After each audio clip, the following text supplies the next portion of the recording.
Ela só queria ver o Pai Natal de perto, mas foi humilhada. Caiu no chão e recebeu uma careta de nojo em troca. Mas alguém viu tudo e decidiu que aquela injustiça não passaria em branco. Se esta história lhe se interessou, não se esqueça de subscrever o nosso canal e diga-nos de que cidade está a assistir. Continuando, Rui Almeida nunca gostou de dezembro.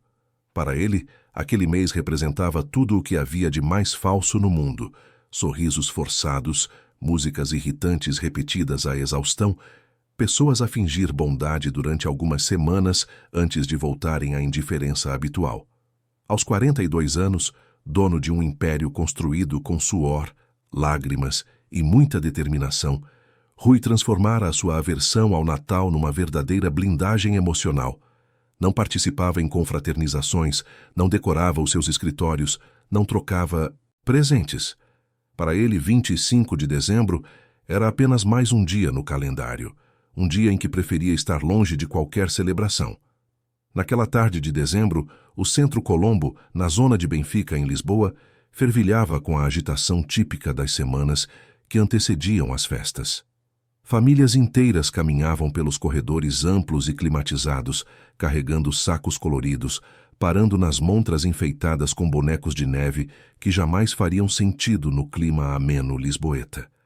As crianças corriam entre os adultos, os olhos a brilhar diante das luzes piscantes e dos enfeites gigantescos que pendiam do teto altíssimo. O ar-condicionado lutava contra o calor úmido que entrava cada vez que as portas automáticas se abriam, trazendo consigo não apenas o abafamento da cidade, mas também o barulho do trânsito caótico lá fora. Rui atravessava aquele cenário com a mesma expressão fechada de sempre, os olhos fixos no telemóvel, ignorando propositadamente tudo ao seu redor. Vestia uma camisa social azul clara, sem gravata, calças de ganga escuras e sapatos caros, mas discretos. Nada nele gritava riqueza, mas tudo nele exalava poder. Era o tipo de homem que não precisava de ostentar para ser notado. A sua postura ereta, o andar firme, o maxilar travado, tudo comunicava autoridade silenciosa. Ele estava ali apenas para resolver uma pendência com o gerente de uma das suas lojas âncora, uma reunião rápida sobre os números do trimestre que não podia esperar até janeiro. Enquanto caminhava pelo piso térreo, tentando encontrar o caminho mais curto até ao elevador de serviço que o levaria ao escritório administrativo, Rui foi obrigado a passar pela praça central do centro comercial. Ali, bem no coração do complexo, erguia-se o tradicional cenário natalício. Um trono vermelho e dourado, decorado com luzes que piscavam em ritmo constante, cercado por árvores, artificiais cobertas de neve falsa e presentes enormes de cartão. No centro de tudo, um homem vestido de Pai Natal recebia as crianças, uma após a outra, enquanto fotógrafos contratados pelo centro registavam cada momento mediante pagamento. A fila era longa e organizada por cordões de veludo vermelho, como se fosse a entrada de uma discoteca exclusiva. Pais seguravam as senhas numeradas que tinham retirado mais cedo, conferindo o relógio a cada minuto, calculando se ainda teriam tempo de fazer as compras restantes depois da foto com o Pai Natal. Vendedores ambulantes, devidamente licenciados pelo centro, circulavam pela área a oferecer pipocas doces, algodão doce e bolo rei artesanal a preços inflacionados. Funcionários com gorros vermelhos e orelhas de duende distribuíam panfletos de promoções, sempre com aquele sorriso profissional que não alcançava os olhos cansados. Rui desviou o olhar daquela cena, sentindo a irritação familiar a subir pela garganta. Odiava tudo aquilo. Odiava a artificialidade, o consumismo descarado, a transformação de algo que deveria ser íntimo num espetáculo comercial. Mas havia algo mais profundo por trás da sua aversão, algo que ele raramente admitia até para si mesmo. Aquele cenário, aquelas músicas, aquele clima de alegria forçada, tudo o transportava de volta a uma véspera de Natal de 28 anos atrás, quando a sua vida mudou para sempre. Rui tinha 14 anos naquele dezembro distante. A sua mãe, a dona Lourdes, trabalhava como costureira numa pequena confecção em Marvila, fazendo turnos duplos para garantir que o filho tivesse ao menos uma refeição decente por dia. O pai tinha partido anos antes, deixando apenas dívidas e promessas vazias. Naquela época, Rui e a mãe moravam num quarto alugado em Arroios, onde dividiam uma casa de banho coletiva com outras 7 famílias. A vida era dura, mas a dona Lourdes sempre dizia que enquanto houvesse dignidade e trabalho honesto, haveria esperança. Na véspera daquele Natal, a dona Lourdes tinha prometido ao filho que pela primeira vez conseguiriam comprar um presente de verdade. Ela tinha guardado alguns trocados durante meses, escondidos numa lata de bolachas no armário. Rui, que sempre fora maduro para a idade, implorou para que a mãe lhe gastasse aquele dinheiro com ele, mas a dona Lourdes insistiu. Foram juntos a um grande armazém, uma daquelas lojas grandes que para eles representavam um universo inacessível de abundância. Rui jamais esqueceria a humilhação daquele dia. Assim que entraram na loja, mal vestidos, com roupas simples e limpas, mas visivelmente remendadas, foram seguidos por um segurança. Cada corredor que percorriam, cada prateleira em que tocavam, o homem estava ali, a poucos metros de distância, como se fossem criminosos em potencial. Quando finalmente escolheram um item modesto, um caderno e um estojo para a escola, e se dirigiram à caixa, a funcionária olhou para eles com desprezo mal disfarçado, conferiu cada nota machucada que a dona Lourdes entregava como se fossem falsas, e comentou alto o suficiente para que outros ouvissem. Gente assim não devia nem entrar aqui. A dona Lourdes nem disse nada. Apenas segurou a mão do filho com força e saíram dali com a cabeça erguida. Mas naquela noite, sozinha na cozinha minúscula enquanto Rui fingia dormir, ela chorou. Rui ouviu cada soluço através da parede fina e, naquele momento, fez uma promessa silenciosa. Um dia ele seria tão poderoso que ninguém jamais poderia humilhar a sua mãe novamente. Um dia ele teria tanto dinheiro que ninguém ousaria olhar para ele daquela forma. 3 anos depois, a dona Lourdes faleceu. Foi rápido, inesperado, devastador. Um problema no coração que ninguém sabia que ela tinha, agravado por anos de trabalho excessivo, alimentação precária e estresse constante. Rui, então, com 17 anos, ficou sozinho no mundo, sem família, sem rede de apoio, apenas com a promessa que tinha feito e uma determinação inabalável de a cumprir. E ele cumpriu.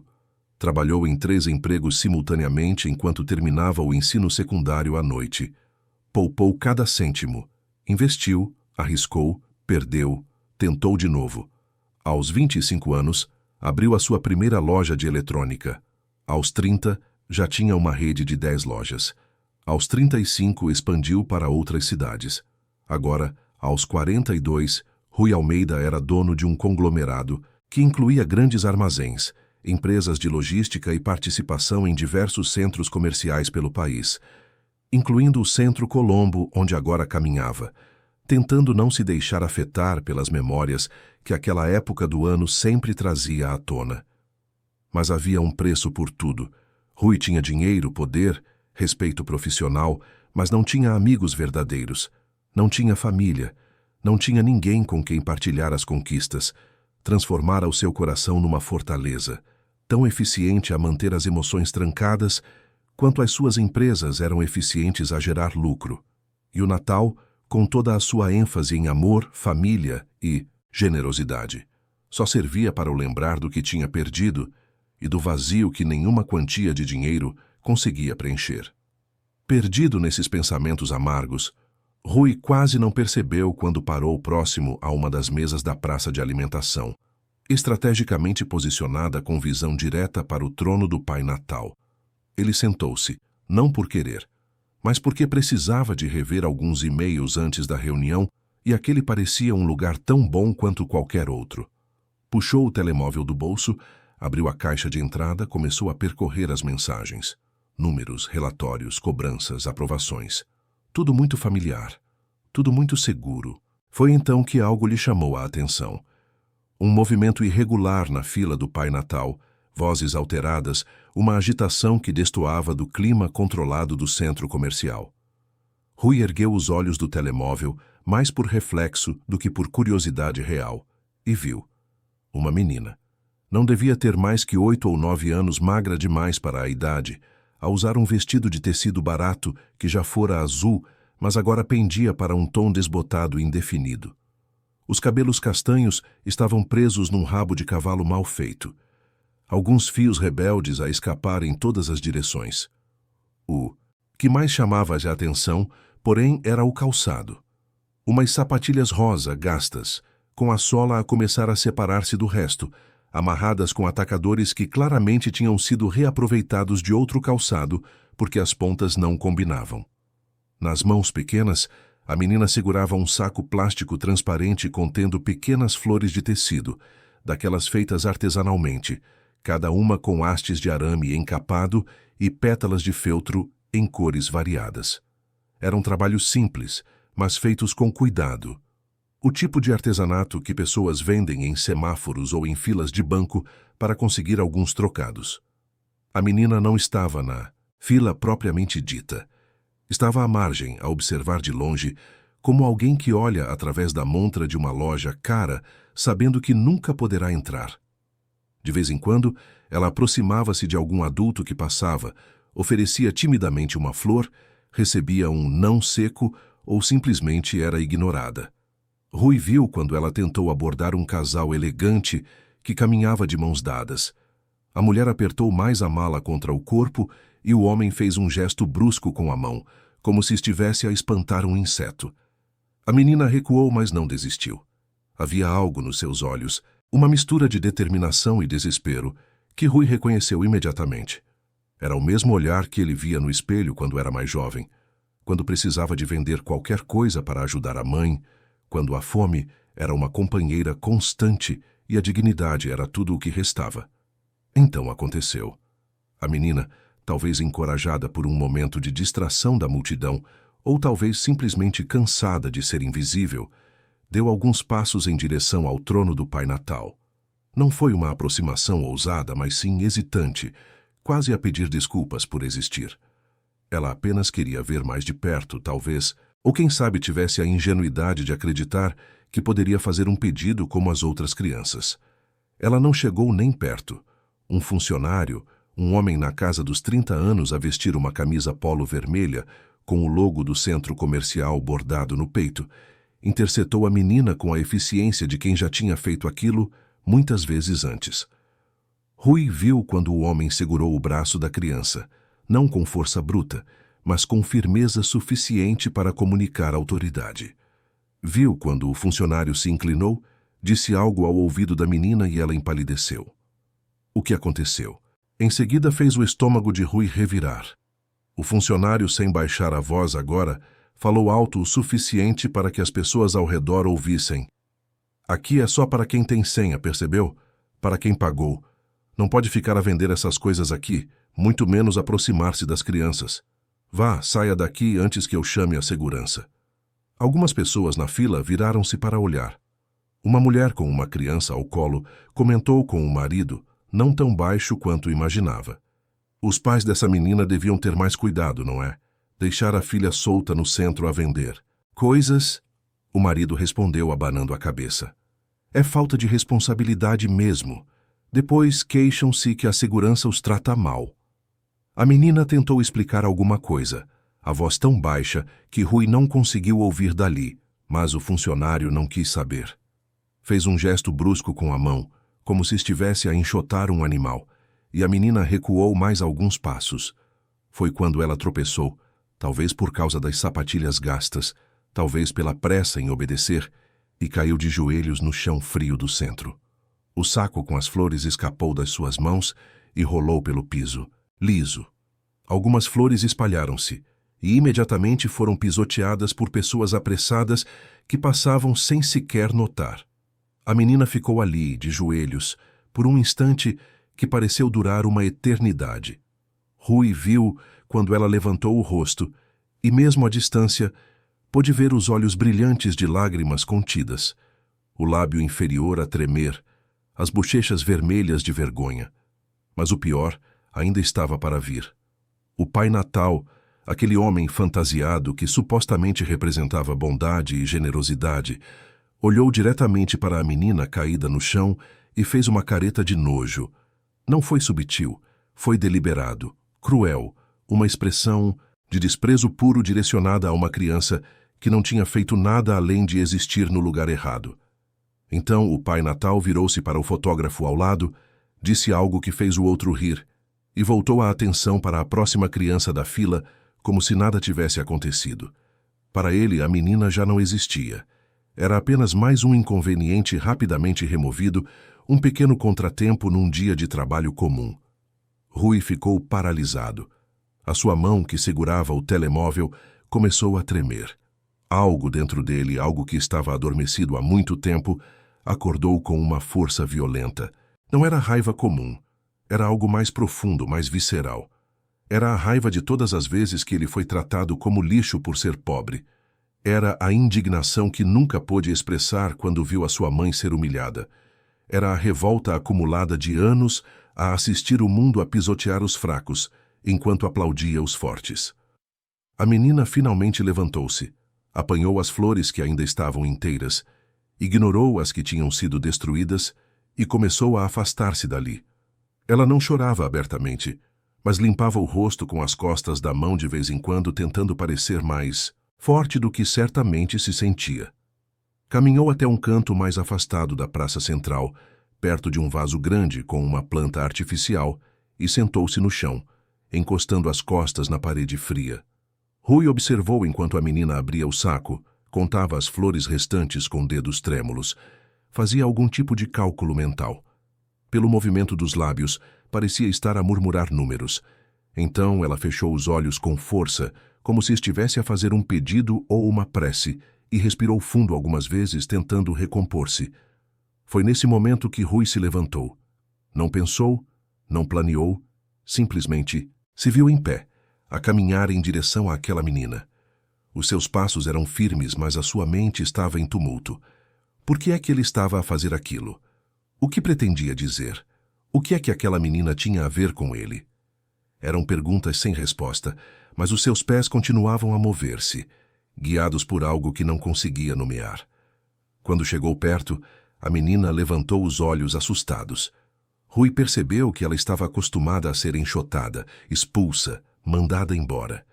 Esperava mais do mesmo. Ele parou a uma distância respeitosa, agachou-se para ficar à altura dela e perguntou com a voz mais suave que conseguiu: "Estás bem?" A menina piscou confusa com aquela abordagem inesperada. Ninguém lhe perguntava se estava bem. As pessoas ou compravam uma flor por pena ou mandavam-na ir embora. Não havia meio termo. Ela assentiu rapidamente com a cabeça, mas as lágrimas que escaparam dos cantos dos olhos contradiziam a resposta. O que aconteceu ali? Rui apontou discretamente na direção do trono do Pai Natal. A menina baixou o olhar envergonhada. "Nada, moço, eu só queria ver de perto. Mas não se pode. Eu percebi. Não foi nada." Mas foi. E Rui sabia disso. Sabia porque ele mesmo já tinha estado no lugar daquela menina muitas vezes. Sabia o que era ser tratado como se a sua presença fosse uma ofensa, como se a sua pobreza fosse contagiosa. "Como te chamas?" ele perguntou. A menina hesitou, mas algo na voz dele fê-la responder. "Laura." "Laura." Rui repetiu o nome, deixando-o ressoar. "Prazer em conhecer-te, Laura. O meu nome é Rui." Ela não disse nada, apenas olhou para ele com aqueles olhos enormes e assustados, à espera que, em algum momento, ele revelasse as suas verdadeiras intenções. À espera da rasteira, da humilhação, de qualquer coisa menos gentileza genuína. "Estás a vender estas flores?" Rui apontou para o saco. Laura assentiu. "Sim, moço. A minha avó faz. Ela está doente, precisa de remédios. A minha mãe trabalha muito, mas o dinheiro não chega. Então eu ajudo a vender quando dá." A simplicidade brutal daquela explicação atingiu Rui como um soco. Não havia drama, não havia autopiedade, apenas a realidade nua e crua de quem precisa de sobreviver. Uma menina de 8 ou 9 anos, que devia estar a brincar, a ver desenhos animados, a ir à escola, estava ali a vender flores para comprar remédios para a avó. Quantas flores ainda tens? Ele perguntou. Laura abriu o saco e contou. 7, moço. Quanto custa cada uma? 5 euros. Mas se o senhor quiser levar mais de uma, eu faço por 4. Rui quase sorriu diante daquela tentativa infantil de negociação. Eu quero todas. Quanto fica? Os olhos de Laura arregalaram-se. Todas? Mas... São 7. Dá 35 euros. Rui tirou a carteira do bolso, mas em vez de procurar notas pequenas, pegou numa nota de 100 euros e estendeu-lhe. Fica com o troco e dá-me todas as flores. Laura olhou para a nota como se fosse um objeto de outro planeta. Moço, eu não tenho troco para 100. E não é justo. É muito. Eu não posso aceitar. Havia orgulho naquela recusa. O mesmo orgulho que a sua mãe sempre teve. E aquilo tocou Rui de uma forma que não esperava. Não é caridade, Laura. É um pagamento justo por flores bonitas e por teres a coragem de estar aqui a tentar ajudar a tua família. Pega no dinheiro, vai comprar o que precisas para a tua avó e fica com o resto. Laura pegou na nota com as 2 mãos a tremer. Olhou para Rui com uma gratidão tão intensa que ele teve de desviar o olhar. Então, com cuidado, ela tirou todas as flores do saco e entregou-as a ele, uma por uma, como se estivesse a passar joias preciosas. Obrigada, moço Rui. Muito obrigada. O senhor não sabe o quanto isto ajuda. Posso comprar o remédio da avó Célia e ainda sobra para o pão. Rui segurou as flores, sentindo o peso leve delas nas suas mãos, e algo dentro dele se rompeu. Quantas vezes ele e a sua mãe tinham estado nessa posição? Quantas vezes? A bondade de um estranho tinha feito a diferença entre comer ou passar fome, entre conseguir o remédio ou suportar a dor. E agora, depois de ter construído um império, de ter acumulado mais riqueza do que poderia gastar em várias vidas, quando foi a última vez que ele tinha realmente olhado para alguém como a Laura? Quando foi a última vez que ele percebeu que existiam milhares, milhões de Lauras por Portugal, invisíveis para pessoas como ele? Mas algo ainda queimava dentro dele, algo que não seria apaziguado apenas com aquela compra. A humilhação que Laura sofreu, a forma como foi tratada, o desprezo no rosto daquele Pai Natal, tudo aquilo exigia uma resposta, exigia justiça. Laura, ele disse, a sua voz a ficar mais firme. Aqueles homens ali, o Pai Natal e o funcionário que te empurrou, eles magoaram-te. Ela abanou a cabeça. Não, moço, só me mandaram sair. Mas eu percebo, sabe? Eu não tinha senha mesmo. Não era o meu lugar. Era sim o teu lugar, Rui disse, e a intensidade na sua voz fez Laura encolher-se um pouco. Ele respirou fundo, suavizou o tom. Desculpa, não te queria assustar, mas preciso que percebas uma coisa.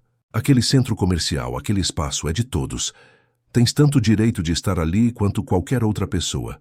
Ninguém devia ter te tratado daquela forma. Laura não respondeu, mas pelo jeito que mordia o lábio inferior, ficou claro que ela não acreditava naquilo.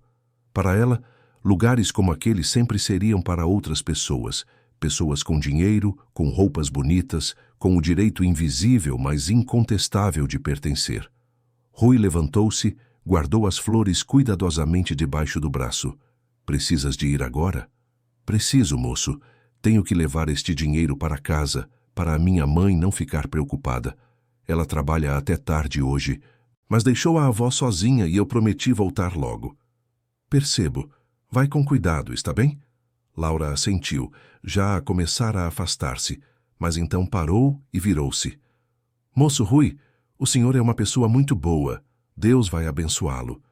E então ela saiu a correr, desaparecendo na multidão do centro comercial, com a nota de 100 euros apertada na mão, deixando Rui sozinho com 7 flores de tecido e um turbilhão de emoções que não sabia como processar.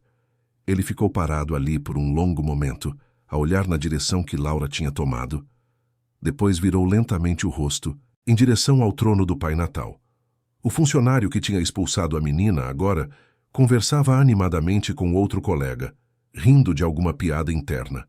O Pai Natal continuava o seu trabalho mecânico, pose, foto, próximo, pose, foto, próximo. O mundo continuava a girar como se nada tivesse acontecido, como se uma criança não tivesse acabado de ser humilhada publicamente. Rui começou a caminhar, não em direção ao elevador de serviço, não em direção à sua reunião. Caminhou direto até ao trono do Pai Natal, passando pelos cordões de veludo que delimitavam a área, ignorando os olhares de reprovação das pessoas na fila. Com licença, ele disse, a sua voz a cortar a conversa entre o funcionário e o colega. Preciso de falar consigo. O funcionário virou-se, irritado com a interrupção. Senhor, precisa de tirar uma senha se quiser tirar uma foto com a criança. A fila é ali. Não quero tirar foto, quero falar sobre o que aconteceu aqui há alguns minutos. Com a menina. O funcionário franziu a testa. Que menina? A que você mandou embora. A que caiu no chão. A que estava a vender flores. O rosto do funcionário fechou-se na defensiva. Ah, aquilo. Olhe, senhor, eu só estava a fazer o meu trabalho. Há regras aqui. Não se pode vender coisas no centro comercial, muito menos uma criança. Eu fiz o que tinha que fazer. Você empurrou-a. Eu não empurrei ninguém. Só pedi para ela sair. Se ela caiu, foi por descuido. Rui sentiu a raiva subir mais uma vez, quente e urgente, mas forçou-se a manter o controlo. E você? Ele virou-se para o Pai Natal. Você fez cara de nojo para uma criança. O homem fantasiado piscou, surpreendido. Como é que é? Você fez uma careta de desprezo quando olhou para aquela menina. Vi claramente daqui. O Pai Natal riu, um som curto e sem humor. Você está a alucinar. Eu nem olhei para ela. Tenho mais que fazer do que ficar a prestar atenção a gente a vender coisas. Se ela ficou chateada, o problema é dela. Aqui é para crianças de família, percebeu? Não é para qualquer um. Rui sentiu aquelas palavras como lâminas. Para crianças de família. Como se a Laura não tivesse uma família. Como se a sua família valesse menos. Como se a pobreza fosse uma escolha, uma falha moral, algo que desqualificasse uma pessoa de receber o mínimo de respeito. Você acabou de dizer, Rui falou devagar, cada palavra medida, que aqui é só para crianças de família. Explique-me melhor o que quer dizer com isso. O Pai Natal percebeu que talvez tivesse cometido um erro, mas em vez de recuar, dobrou a aposta. Quer que eu lhe faça um desenho? Isto é um evento privado pago pelo centro. As famílias pagam para trazer os filhos. Não é para crianças de rua virem aqui aproveitar-se. Ela não é uma criança de rua, Rui disse, a sua voz perigosamente calma. Ela é uma menina que vive com a mãe e a avó que está a tentar ajudar a família. E mesmo que fosse, como você chamou, uma criança de rua, ainda seria uma criança, ainda mereceria ser tratada com dignidade. O funcionário intrometeu-se, a começar a ficar nervoso. Moço, olhe, não sei o que o senhor quer, mas está a atrapalhar o evento. Se tem alguma reclamação, procure a administração do centro. Rui olhou para o funcionário, depois para o Pai Natal, depois para a supervisora que começava a aproximar-se, alertada pelo tumulto. E então, pela primeira vez desde que entrou naquele centro comercial, Rui Almeida sorriu. Era um sorriso frio, o tipo de sorriso que os seus concorrentes aprenderam a temer ao longo dos anos. O sorriso de alguém que sabe exatamente o próximo movimento. A administração, ele repetiu. Boa ideia. Acho que realmente preciso de ter uma conversa com a administração. Com certeza eles vão querer saber como os funcionários deles estão a tratar as crianças. E então ele virou-se e caminhou em direção ao elevador de serviço, deixando para trás um grupo de funcionários confusos, sem imaginar que o homem que acabara de sair era exatamente aquele que tinha o poder de mudar completamente as suas vidas com uma única decisão. O elevador subiu em silêncio, apenas com o zumbido suave da maquinaria e a música ambiente que Rui nem percebia mais. Ele olhava para o seu próprio reflexo nas portas de aço polido, mas não se reconhecia completamente. Aquele homem que estava ali a segurar 7 flores de tecido como se fossem um troféu não era exatamente o mesmo Rui Almeida que tinha entrado no centro meia hora antes. Algo tinha mudado. Uma fissura tinha se aberto na armadura que ele passara décadas a construir. O escritório administrativo do centro comercial ficava no Terceiro andar, numa área restrita onde o público comum nunca tinha acesso. Era um corredor silencioso, com alcatifa grossa que abafava qualquer som de passos, portas de madeira envernizada com placas discretas a identificar cada setor. Rui conhecia bem aquele lugar. Afinal, ele era um dos principais investidores do empreendimento, dono de 3 das maiores lojas âncora e tinha participação societária no próprio complexo, mas raramente aparecia pessoalmente. Preferia sempre resolver tudo através dos seus gerentes e advogados. A secretária da gerência geral, uma mulher na casa dos 40 anos chamada Márcia, levantou os olhos quando Rui entrou na recepção. Ela reconheceu-o imediatamente, é claro, e o pânico discreto que passou pelo seu rosto não escapou à observação dele. Senhor Almeida. Ela levantou-se rapidamente a alisar a saia. Não sabíamos que o senhor vinha hoje. Há algum problema? Posso ajudar em alguma coisa? Preciso de falar com o gerente geral, agora. Márcia hesitou. O senhor Cardoso está numa teleconferência, mas posso interromper se for urgente. É sobre as lojas? Não. É sobre como os seus funcionários estão a tratar as crianças na área comum do centro. A expressão de Márcia passou de preocupação para confusão. Aquilo claramente nem era o tipo de assunto que ela esperava. Crianças? Houve algum incidente? Pode-se dizer que sim. Quanto tempo a reunião dele vai durar? Mais uns 15 minutos, senhor. Então vou esperar. E quero que chame também a coordenadora de eventos e o supervisor de segurança. Todos aqui em 15 minutos. Márcia assentiu rapidamente e pegou no telefone, os seus dedos a digitar números com a eficiência de quem estava acostumada a emergências corporativas. Rui sentou-se num dos sofás da recepção, finalmente colocando as flores de tecido ao seu lado. Olhou para elas novamente, para as pétalas de feltro cuidadosamente costuradas, para os rames encapados que serviam de hastes. Imaginou a avó da Laura, essa tal de Dona Célia, doente, sentada em alguma cadeira velha, com as mãos trêmulas mas determinadas, a fazer cada uma daquelas flores na esperança de que a neta conseguisse vender e trazer alguns euros para casa. Há quanto tempo não pensava em pessoas assim? Há quanto tempo não via de facto os invisíveis que circulavam todos os dias pela cidade, pelas lojas, pelos centros comerciais que ele possuía? Quando foi que ele se tornou tão distante da realidade que o cercava? A porta do escritório principal abriu-se e Tiago Cardoso, o gerente-geral do centro, apareceu. Era um homem corpulento, na casa dos 50, com um bigode grisalho bem aparado e óculos de armação cara. Vestia um fato azul marinho impecável e exalava aquela confiança de quem está acostumado a mandar. Rui! Ele abriu os braços num gesto expansivo, mas a preocupação no seu rosto era evidente. Que surpresa! A Márcia disse-me que era urgente. Aconteceu alguma coisa? Rui levantou-se. Pode-se dizer que sim. Os outros já chegaram? A coordenadora de eventos está a subir agora e o supervisor de segurança deve chegar em alguns minutos. Vamos para a minha sala. Quer um café? Não, obrigado. E prefiro esperar que todos cheguem para não ter de repetir a história. Tiago assentiu, claramente desconcertado. Nos seus 12 anos como gerente daquele centro, ele raramente via Rui pessoalmente. Tudo era sempre resolvido por e-mail, chamadas, relatórios. Ter o investidor ali, sem aviso prévio, a falar sobre um incidente envolvendo crianças, não era um bom sinal. Alguns minutos depois, todos estavam reunidos na sala de reuniões. Além de Tiago, havia Patrícia Soares, a coordenadora de eventos, uma mulher magra e elegante na casa dos 35 anos, sempre impecável com o seu salto alto e tailleur bege. E Carlos Mendes, o supervisor de segurança, um homem negro alto e sério, de uns 40 e poucos anos, que ficou em pé mesmo quando todos se sentaram, como se estivesse em permanente estado de alerta.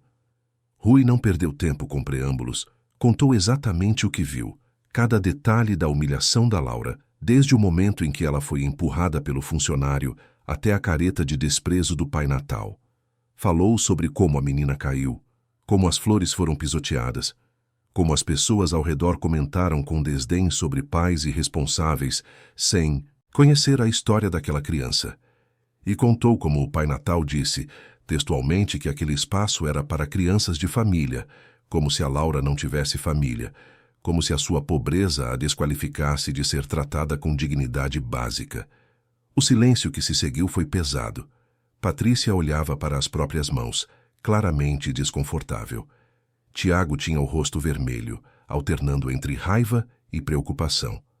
Carlos, o supervisor de segurança, foi o único que manteve a expressão neutra, mas os seus olhos revelavam que aquilo não era exatamente uma surpresa. Rui, Tiago começou, a escolher as palavras com cuidado. Isto é obviamente inaceitável. Vamos abrir uma investigação interna imediatamente. O funcionário que agiu de forma inadequada será repreendido, e quanto ao ator que faz o Pai Natal, podemos rescindir o contrato hoje mesmo. Rescindir o contrato, Rui repetiu, a sua voz perigosamente calma. Repreender o funcionário. Investigação interna. Palavras bonitas, Tiago. Mas diz-me uma coisa. Quantas vezes isto já aconteceu antes? Como assim? Quantas vezes crianças pobres, adultos mal vestidos, idosos humildes foram tratados assim neste centro? Quantas vezes foram seguidos por seguranças, expulsos de áreas comuns, olhados com desprezo por funcionários? Tiago abriu a boca para responder, mas Carlos, o supervisor de segurança, falou primeiro. Com licença, Sr. Almeida. Posso pronunciar-me? Rui virou-se para ele. Por favor. Não é a primeira vez, e não vai ser a última, a menos que haja uma mudança estrutural na forma como tratamos o público. Tiago olhou para Carlos com uma expressão de traição, mas o supervisor continuou, a sua voz firme. Eu trabalho aqui há 8 anos. Já vi dezenas de casos parecidos. Os seguranças recebem ordens para ficar de olho em pessoas que não se encaixam no perfil desejado do centro. Adolescentes negros são seguidos mais frequentemente. Mulheres com roupas simples são vigiadas nas lojas. Idosos que entram apenas para usar a casa de banho são gentilmente direcionados para a saída. Não é política oficial, claro, mas é a cultura que se instalou. Isso não é verdade, Patrícia interrompeu defensiva. Nós temos formações de atendimento, temos protocolos de inclusão, temos protocolos no papel, Carlos cortou. Mas na prática, o que vale é a aparência. Se você veste bem, é tratado bem. Se não, você é um problema potencial. Rui recostou-se na cadeira, a absorver aquelas palavras. Era exatamente o que ele suspeitava, mas ouvir confirmado em voz alta por alguém de dentro era diferente. E você, Tiago? Você sabia disto? O gerente-geral hesitou, preso entre a necessidade de defender a sua gestão e a impossibilidade de mentir para o seu principal investidor. Temos milhares de pessoas a passar por aqui todos os dias. É impossível monitorizar cada interação, mas se houve excessos, vamos corrigi-los. Excessos, Rui repetiu. Você está a chamar de excessos o que eu chamo de crueldade sistemática. E sabe o que mais me incomoda? É que eu sou parcialmente responsável por isto. Todos olharam para ele surpreendidos. Rui continuou. Eu construí um império focado em eficiência, em números, em resultados. As minhas lojas são treinadas para maximizar o lucro. Os meus centros comerciais são projetados para atrair consumidores com alto poder de compra. Em nenhum momento eu parei para pensar em como essas estratégias afetariam pessoas como aquela menina. Pessoas que não estão aqui para consumir, mas que ainda assim têm o direito de existir com dignidade. Senhor Almeida, Patrícia tentou. O centro precisa de ser sustentável financeiramente. Não podemos o quê? Tratar todos com respeito básico? É isso que ia dizer? Patrícia recuou. Não, claro que não. Eu só quis dizer que existem desafios operacionais. Desafios operacionais não justificam humilhar uma criança de 8 anos. O silêncio voltou a cair sobre a sala. Foi Tiago quem finalmente perguntou: o que você quer que façamos, Rui? E essa era a pergunta, não era? O que ele queria? Demitir o Pai Natal e o funcionário seria fácil, seria rápido, seria uma solução superficial que não mudaria nada no fundo. Rui percebeu que não queria soluções rápidas. Pela primeira vez em muitos anos, Ele queria algo mais profundo, mais real. Quero que vocês tragam aqui todos os funcionários que estiveram envolvidos no incidente. O Pai Natal, o funcionário que expulsou a menina. Qualquer outro que tenha visto e não fez nada. Mas também quero ouvir quem testemunhou. O Carlos mencionou que este tipo de coisa acontece frequentemente. Deve haver outros funcionários que viram outras situações parecidas. Quero ouvir todos. Isso pode levar tempo, Tiago disse, e criar um clima mau entre a equipa. Então vai levar tempo. E quanto ao clima, talvez seja necessário um desconforto para que haja mudança real. Tiago olhou para Patrícia, que olhou para Carlos, que manteve os olhos fixos em Rui. Finalmente, o gerente-geral assentiu. Está bem, vou mandar chamar todos, mas vai demorar pelo menos 1 hora para reunir toda a gente. Sem problema. Eu espero. Enquanto Tiago saía para organizar a convocação, Rui ficou sozinho na sala de reuniões por alguns minutos. Puxou o telemóvel e olhou para as mensagens não lidas. Dezenas delas de gerentes, parceiros, advogados, todos à espera de respostas sobre negócios, contratos, números. Aquele era o seu mundo normal. Aquele era o Rui Almeida que todos conheciam. Mas aquele Rui parecia muito distante agora. As suas impressões sobre a menina não saíam da cabeça. Os olhos dela, aquela mistura de medo e determinação. A forma como ela se levantou depois de cair, apanhou as flores destruídas sem reclamar, sem chorar abertamente. A maneira como recusou aceitar os 100 euros apenas como caridade, dizendo que não era justo. Havia mais dignidade naquela criança do que em muitos executivos que ele conhecia. E havia mais. Havia a voz da sua mãe, a Dona Lourdes, a ecoar através dos anos. Filho, não importa quanto dinheiro tenhas, nunca te esqueças de onde vieste. Nunca trates ninguém como se fosse menos que tu, porque todos somos iguais perante Deus e o sofrimento. Rui tinha se esquecido. Não, propositadamente talvez, mas tinha se esquecido. Construiu os seus muros tão altos e tão grossos que parou de ver o que estava do outro lado. E agora, graças a uma menina chamada Laura, algumas rachaduras tinham aparecido nesses muros. Carlos voltou primeiro, trazendo consigo um copo de água para Rui. Senhor Almeida, posso fazer uma pergunta? Claro. Por que é que está a fazer isto? Não me entenda mal. Acho que está certo. Mas homens na sua posição geralmente preferem resolver estas coisas discretamente, com dinheiro, com acordos. Por que é que quer confrontar isto diretamente? Rui pensou por um momento antes de responder. Porque eu já fui aquela menina. Não literalmente, mas já estive no lugar dela. Já fui humilhado por ser pobre. Já vi a minha mãe ser tratada como lixo por pessoas que tinham mais dinheiro. E eu prometi a mim mesmo que quando tivesse poder, quando tivesse voz, faria diferente. Mas não fiz. Passei os últimos anos apenas a acumular mais poder, mais riqueza, e esqueci-me porque queria tudo isso em primeiro lugar. Hoje, aquela menina lembrou-me. E eu não posso simplesmente fingir que não vi. Carlos assentiu lentamente. Respeito isso. E espero que o senhor saiba que nem todos aqui pensam como o Pai Natal ou aquele funcionário. Há gente boa a trabalhar neste centro. Gente que se importa. Eu sei. Por isso quero ouvir todos, os bons e os maus. Nos minutos seguintes, a sala de reuniões começou a encher-se.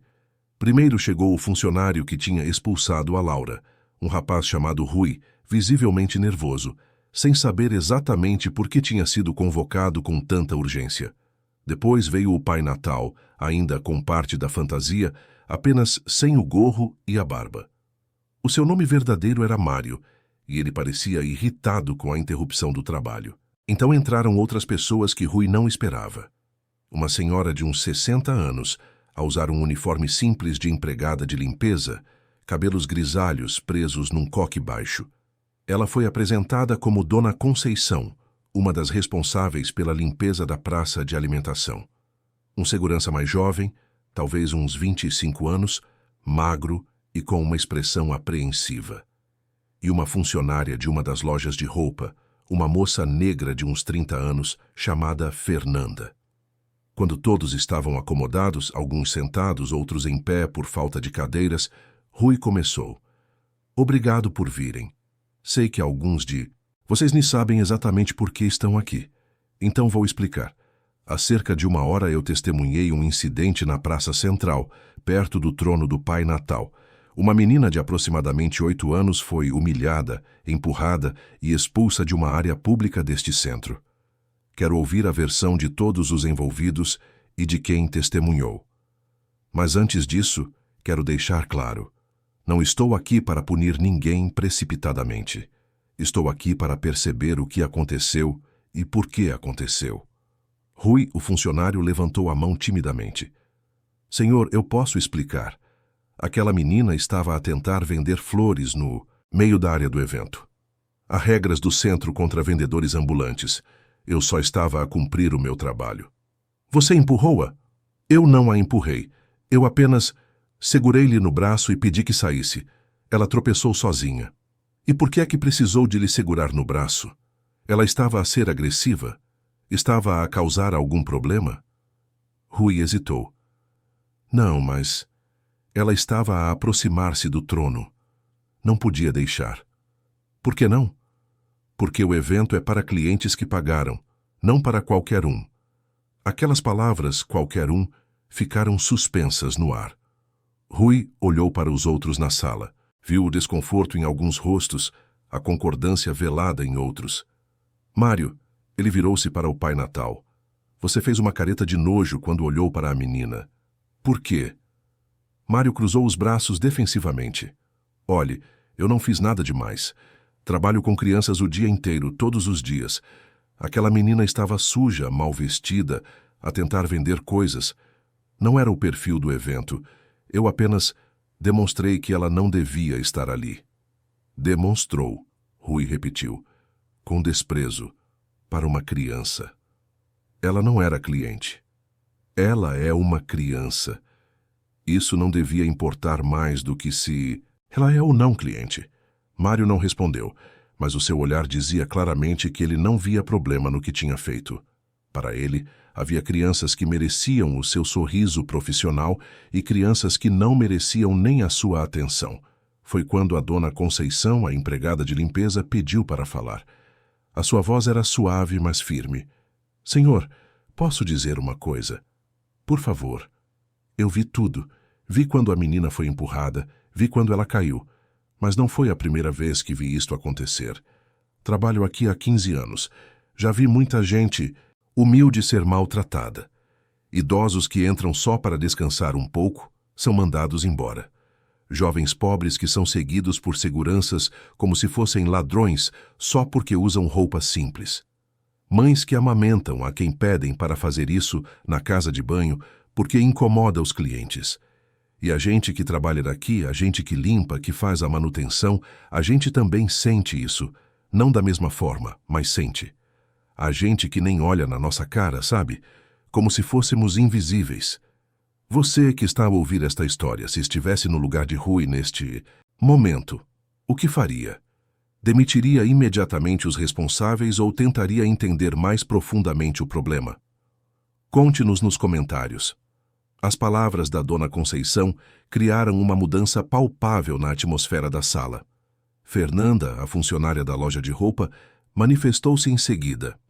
Eu concordo com a dona Conceição. Trabalho na loja de roupa feminina há 5 anos. Já perdi a conta de quantas vezes vi clientes humildes a serem tratados com desconfiança. Uma vez, uma senhora de idade entrou só para olhar. Ela estava bem vestida, não havia nada de errado. Mas porque ela era negra, a gerente mandou-me ficar de olho, como se a cor da pele dela fosse indicativo de que ia roubar algo. Tiago interrompeu, claramente incomodado. Isso são acusações graves, Fernanda. Você tem provas? Tenho a minha palavra. E tenho a palavra de outros funcionários que viram a mesma coisa. Mas ninguém nunca fala porque tem medo de perder o emprego. O segurança jovem, que tinha ficado calado até então, finalmente falou. Eu sou novo aqui. Só trabalho há 6 meses. Mas já percebi isto. A gente recebe instruções para observar certas pessoas. Nunca é dito abertamente que é por causa da aparência ou da cor, mas toda a gente sabe. Carlos, o supervisor de segurança, confirmou. É verdade. e eu tenho vergonha de admitir que deixei isto acontecer sob a minha supervisão. Quando assumi, achei que era assim que as coisas funcionavam, que fazia parte do trabalho, mas está errado. Sempre esteve. Rui absorvia cada palavra, cada testemunho. Aquilo era maior do que a humilhação da Laura.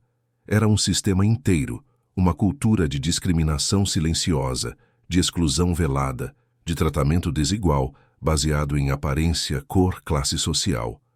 Mário, o pai natal, tentou defender-se. Mas a gente tem de proteger o ambiente do centro. Tem de se manter um padrão. Padrão de quê? Rui interrompeu. De humanidade? Porque, pelo que estou a ouvir, o único padrão que está a ser mantido aqui é o padrão de crueldade disfarçada de profissionalismo. Rui baixou a cabeça. Mário ficou vermelho, mas não respondeu. Patrícia, a coordenadora de eventos, falou pela primeira vez desde que as testemunhas começaram a falar. Senhor Almeida, eu assumo a minha parte de responsabilidade. Eu organizo os eventos, treino as equipas. Se essa cultura existe, eu falhei em combatê-la. Rui olhou para ela por um longo momento. Pelo menos você reconhece. Isso já é mais do que alguns aqui conseguem fazer. Tiago estava claramente perturbado. Rui, o que você quer que façamos? Obviamente precisamos de mudar algumas coisas, mas algumas coisas. Rui levantou-se, a sua voz a ganhar volume. Tiago, não são algumas coisas. É tudo. É a forma como este centro opera. É a forma como as pessoas são tratadas. É a própria filosofia de negócio. Ele caminhou até a janela, olhou lá para baixo para o movimento do centro. Milhares de pessoas a circular, a comprar, a comer, a viver as suas vidas. Quantas delas já foram humilhadas ali? Quantas já se sentiram pequenas, invisíveis, inadequadas? Vocês sabem o que aquela menina me disse antes de ir embora? Ele continuou, ainda a olhar pela janela. Ela disse-me, moço Rui, o senhor é uma pessoa muito boa. Deus vai abençoá-lo. Ela agradeceu-me, porque eu fiz o mínimo que qualquer ser humano decente devia fazer. Tratei-a com respeito. E sabem o que isso me disse? Que ela está tão acostumada a ser maltratada que qualquer gesto básico de gentileza parece extraordinário. Isso devia envergonhar-nos a todos. O silêncio que se seguiu foi profundo. Rui virou-se de volta para o grupo. Então aqui está o que vai acontecer. Primeiro, Mário, o seu contrato está rescindido. Não por causa do que você fez hoje especificamente, mas porque a sua atitude demonstra que você não tem a empatia necessária para trabalhar com crianças. Vai receber tudo o que tem direito, mas não o quero neste centro novamente. Mário abriu a boca para protestar, mas Rui levantou a mão. Não é negociável. Rui continuou, você vai ser transferido para outro setor. Não será demitido, mas não vai mais trabalhar em áreas de atendimento direto ao público, até passar por uma formação extensiva sobre empatia e inclusão. E essa formação não vai ser um curso online de 2 horas. Vai ser algo real, significativo. Rui pareceu aliviado por não ser demitido, mas também apreensivo com o que viria. Quanto ao resto, Rui olhou para Tiago, Patrícia e Carlos. Nós vamos criar novos protocolos. Quero consultoria especializada em inclusão social, formação obrigatória para todos os funcionários, desde gerentes até pessoal de limpeza. Quero campanhas educativas para os lojistas e quero uma auditoria completa de como estamos a tratar o público em geral, especialmente os mais vulneráveis. Isso vai custar caro, Tiago observou, e devia ter sido feito há anos. Tenho dinheiro suficiente para isso, não é desculpa. Patrícia perguntou. E o evento de Natal, continuamos? Continuamos, mas com mudanças. A partir de agora, qualquer criança pode tirar foto com o Pai Natal, independentemente de ter pago ou não. Vamos contratar um profissional que entenda que o seu trabalho é trazer alegria a todas as crianças, não apenas as que têm dinheiro. E vamos criar um programa para que crianças de comunidades carenciadas sejam trazidas ao centro com transporte e lanche fornecidos. Quero que este lugar seja inclusivo de verdade, não apenas no discurso de marketing. As pessoas na sala trocaram olhares. Alguns pareciam genuinamente esperançosos, outros céticos. Mudanças assim eram raras, e muitos já tinham visto promessas semelhantes serem esquecidas assim que a indignação inicial passasse. Rui percebeu a dúvida. Eu sei o que vocês estão a pensar, que isto é uma reação emocional, que em algumas semanas vou esquecer-me e tudo vai voltar ao normal. Mas vocês não me conhecem bem, se pensam isso. Quando eu decido algo, eu vou até ao fim. E eu decidi que não quero mais ser cúmplice de um sistema que esmaga os fracos. A dona Conceição tinha lágrimas nos olhos. Senhor Almeida, o senhor não sabe o quanto isto significa. Para gente como eu, ser ouvida, ser respeitada, é raro. E isso é exatamente o problema, dona Conceição. Não devia ser raro, devia ser o padrão. A reunião estendeu-se por mais 2 horas. Rui ouviu mais testemunhos, mais histórias de discriminação subtil, de pequenas crueldades diárias que a maioria das pessoas nem notava. Carlos começou a compilar uma lista de mudanças necessárias. Patrícia, embora ainda visivelmente desconfortável, começou a esboçar ideias para tornar os eventos mais inclusivos. Até Tiago, inicialmente resistente, começou a envolver-se genuinamente na discussão. Quando finalmente todos saíram, Rui ficou sozinho na sala de reuniões novamente. Ele olhou para as flores de tecido ainda ao seu lado, para aqueles pequenos símbolos de esperança e sobrevivência. Pegou no telemóvel e fez algo que nunca tinha feito antes. Cancelou todas as suas reuniões da semana. Tinha trabalho mais importante a fazer. Rui não foi direto para casa naquela noite. Em vez disso, ficou a circular pelo centro comercial até a hora de fechar, a observar tudo com olhos que pareciam enxergar pela primeira vez. Viu como os seguranças realmente se posicionavam de forma diferente, dependendo de quem passava. Viu como alguns vendedores eram mais atenciosos com certos clientes e ignoravam outros. Viu as pequenas injustiças que aconteciam a cada minuto, tão naturalizadas que ninguém mais questionava. Quando finalmente saiu, já passava das 10 da noite. O estacionamento estava quase vazio. Apenas alguns funcionários retardatários a ir embora após o expediente. Rui entrou no seu Mercedes preto, mas antes de ligar o carro, ficou ali sentado no escuro, a pensar.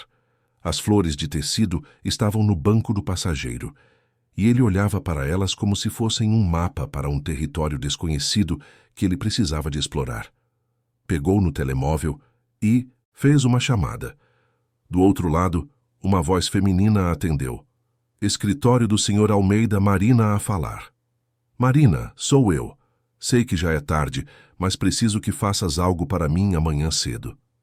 Marina Oliveira era a sua assistente pessoal há 5 anos. Eficiente, discreta, acostumada a pedidos inusitados. Mas nada a preparou para o que veio em seguida. Preciso que encontres uma menina para mim. Nome, Laura. Não sei o apelido. Deve ter uns 8, 9 anos. Mora na zona de Arroios ou arredores com a mãe e a avó doente. A avó chama-se Célia. A mãe trabalha como auxiliar de limpeza, provavelmente em turnos duplos. A Laura vende flores de tecido no Centro Colombo. Houve uma pausa do outro lado. Senhor Almeida, isso é incomum. Posso perguntar por quê? Podes, mas prefiro não explicar por telefone. Só preciso de a encontrar, discretamente. Não quero assustá-las. Quando tiveres a morada, avisa-me. Está bem, vou começar amanhã cedo. Rui desligou e finalmente ligou o carro. O caminho até a sua penthouse na Lapa era curto, mas pareceu durar uma eternidade. A sua mente não parava a processar tudo o que aconteceu, todas as emoções que emergiam depois de anos enterradas. O apartamento recebeu-o com o silêncio de sempre. 300 metros quadrados de luxo minimalista, decoração cara mas fria, tudo em tons de cinza e branco, paredes com obras de arte que ele comprara como investimento, mas nunca realmente apreciara. Uma cozinha equipada com eletrodomésticos de última geração que ele raramente usava, preferindo pedir comida ou comer fora. Era a casa de alguém que dormia ali, mas não vivia.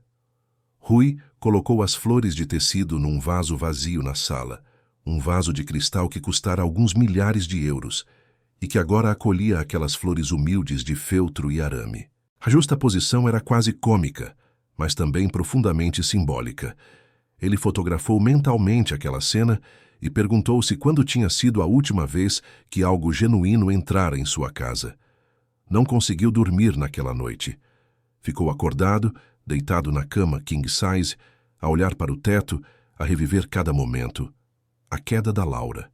Os olhos brilhantes de lágrimas contidas, a voz da Dona Conceição a falar sobre ser invisível, as palavras de Mário a dizer que aquele espaço era para crianças de família. Cada imagem, cada som, gravado na sua memória com uma nitidez dolorosa. Às 5 da manhã, desistiu de dormir. Levantou-se, fez café, sentou-se no sofá da sala e começou a trabalhar. Mas não nos números e relatórios habituais.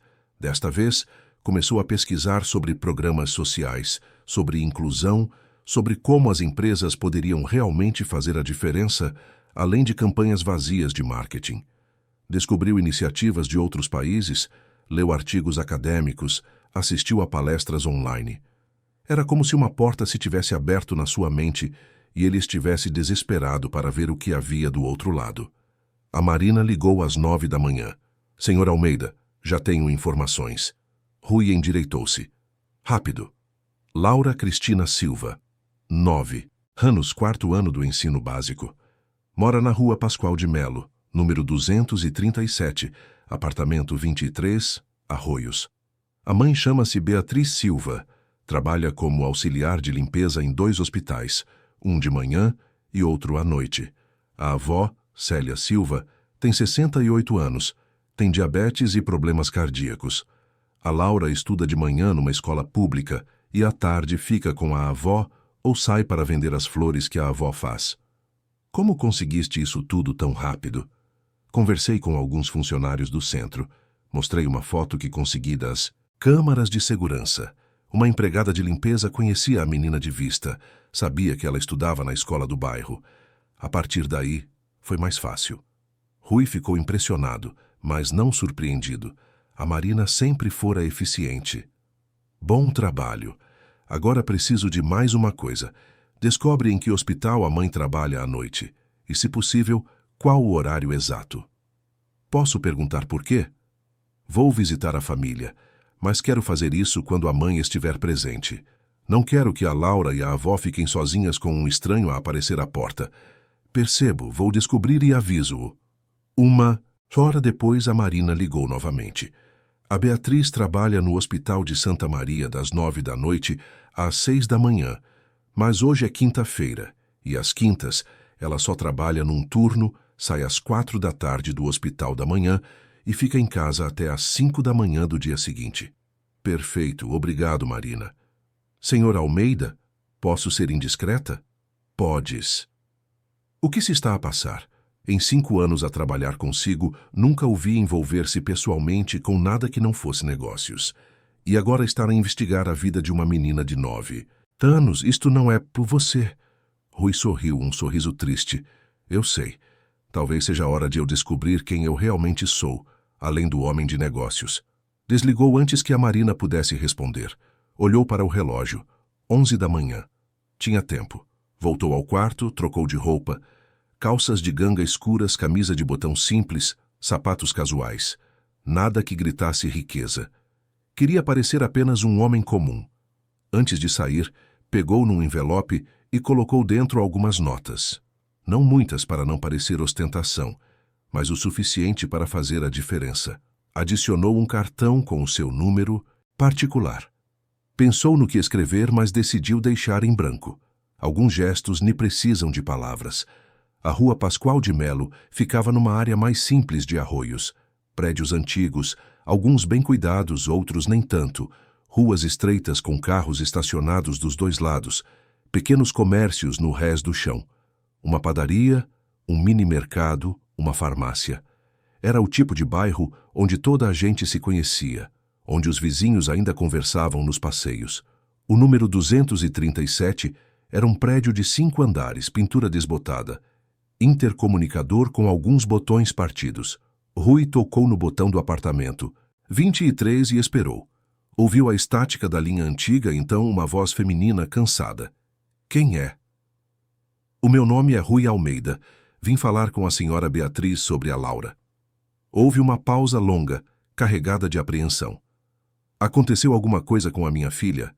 Não, ela está bem. Eu só gostaria de conversar com a senhora.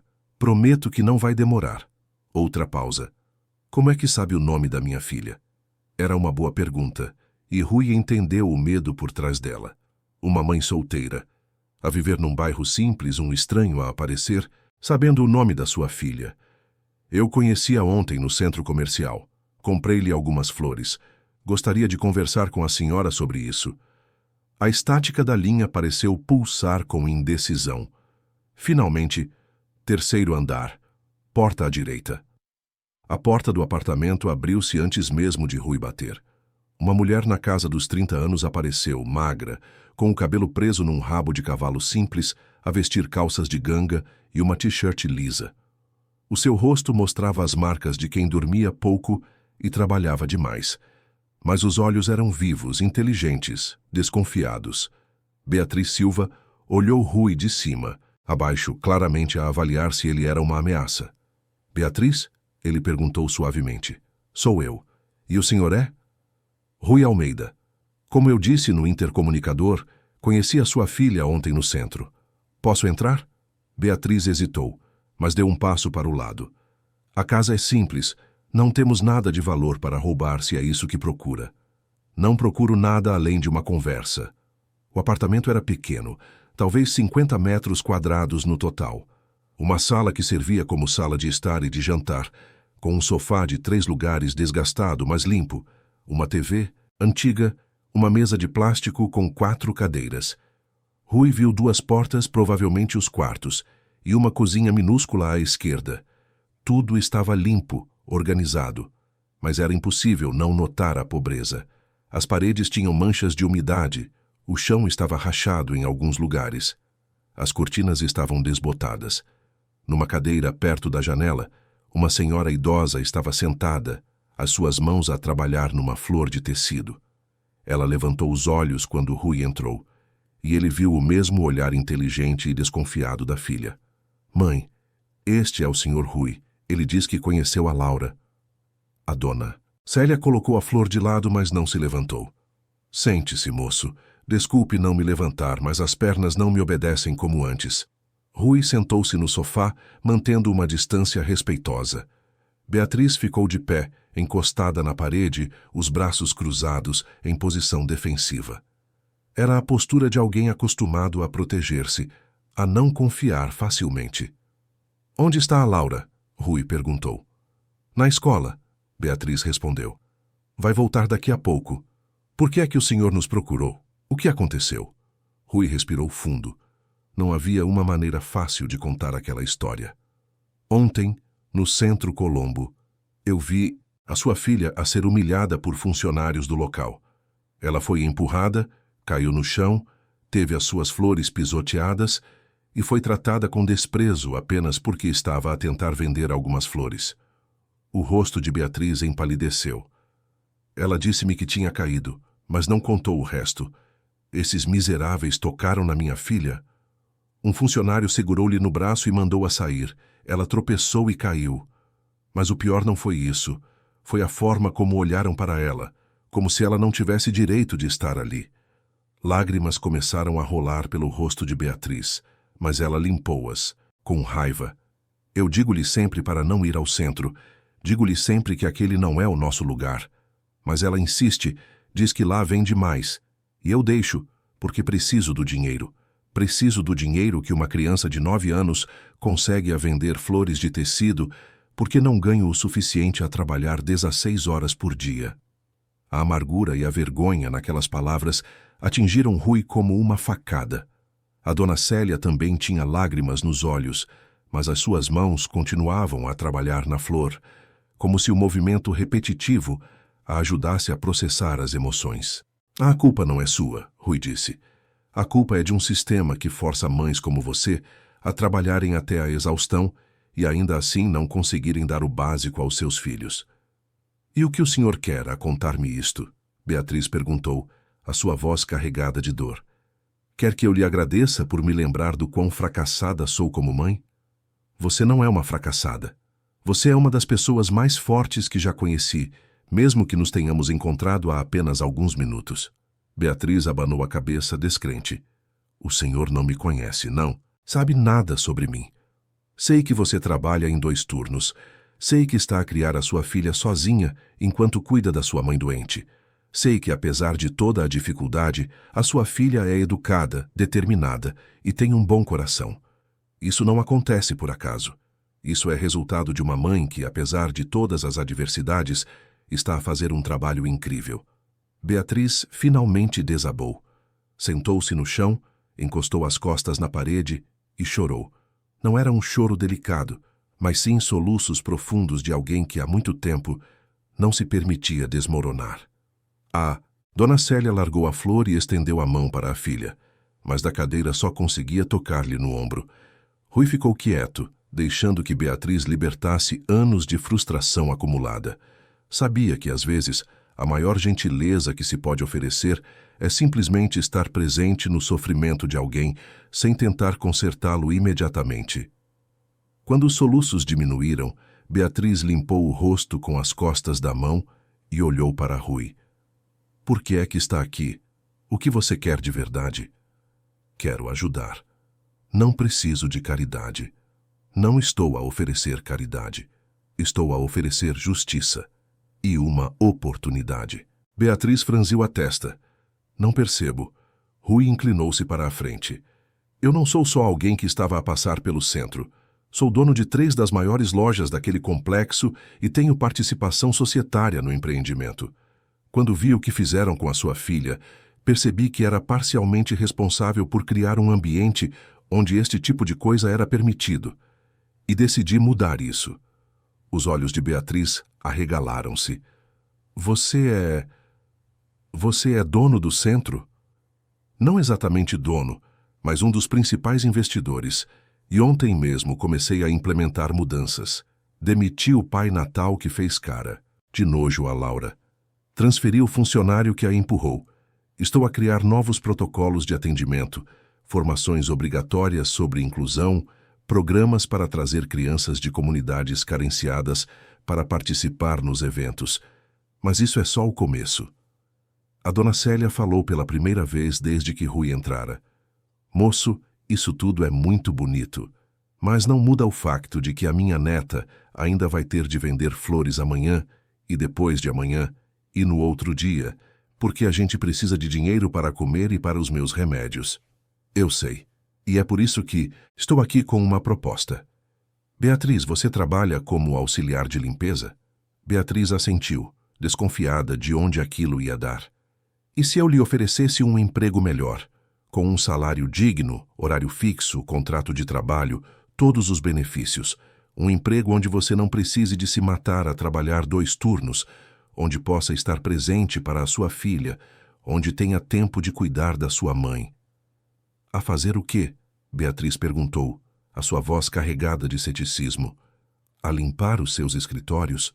Porque isso ainda seria limpeza, só que para uma pessoa rica, em vez de um hospital. Rui abanou a cabeça. Não.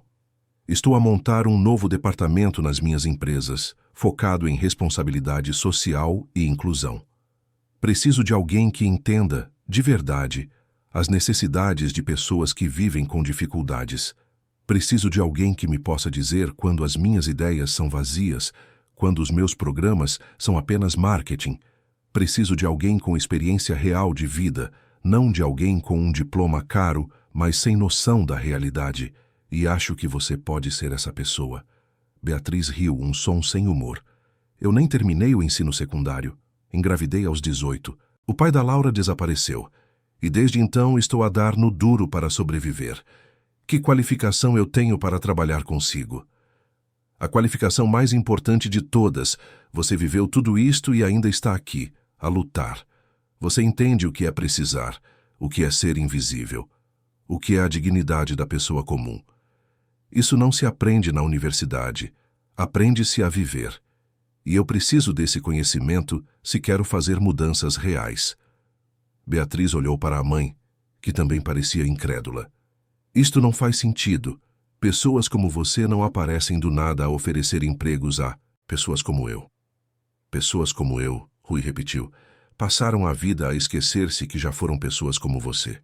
Eu cresci pobre, Beatriz, muito pobre. Passei fome, usei roupa remendada, vi a minha mãe a matar-se a trabalhar e ainda assim ser humilhada por ser pobre. A diferença é que eu tive sorte, oportunidades e muito trabalho duro. Construí um império, mas no processo construí também muros à minha volta. Muros que me protegeram, mas também me isolaram da realidade. Ontem, a sua filha ajudou-me a ver esses muros. E agora, estou a tentar derrubá-los. Houve um longo silêncio. Dona Célia foi a primeira a falar. Isto tudo está muito bonito, moço Rui, mas a experiência ensinou-me que quando algo parece bom demais para ser verdade, geralmente não é verdade. O que você realmente quer de nós? Quero fazer a diferença. E percebi que não posso fazer isso sozinho sentado no meu escritório, a decidir o que acho que é melhor para pessoas que nem conheço. Preciso de ajuda, preciso de perspectiva, preciso de verdade. Beatriz levantou-se do chão, ainda a limpar as lágrimas. E se eu disser não, você vai-se embora e esquece tudo isto? Se você disser não, eu vou respeitar a sua decisão. Mas as mudanças no centro vão continuar. A sua filha não vai ser humilhada novamente, independentemente de você aceitar a minha proposta ou não. Isso eu prometo.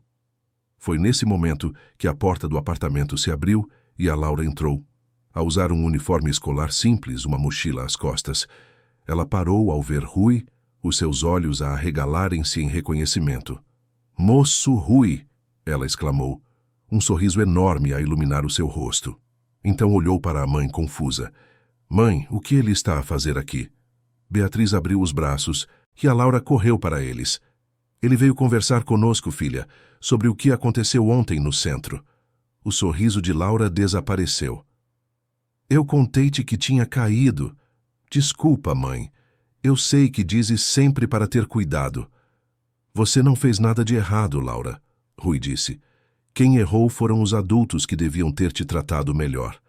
Laura olhou para ele, depois para a mãe, a tentar perceber o que estava a acontecer. Beatriz acariciou o cabelo da filha e tomou uma decisão.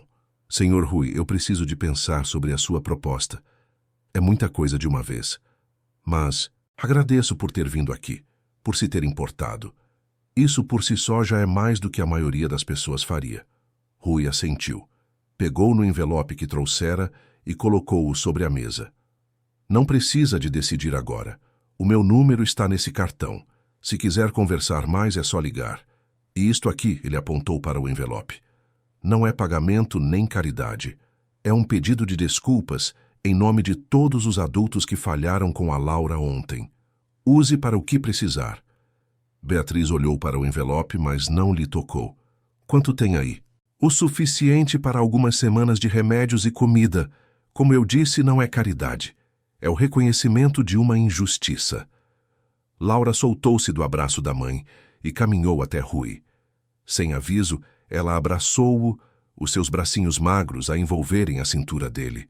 Rui ficou paralisado por um segundo, então retribuiu o abraço, sentindo algo dentro dele a partir-se e a reconstruir-se ao mesmo tempo.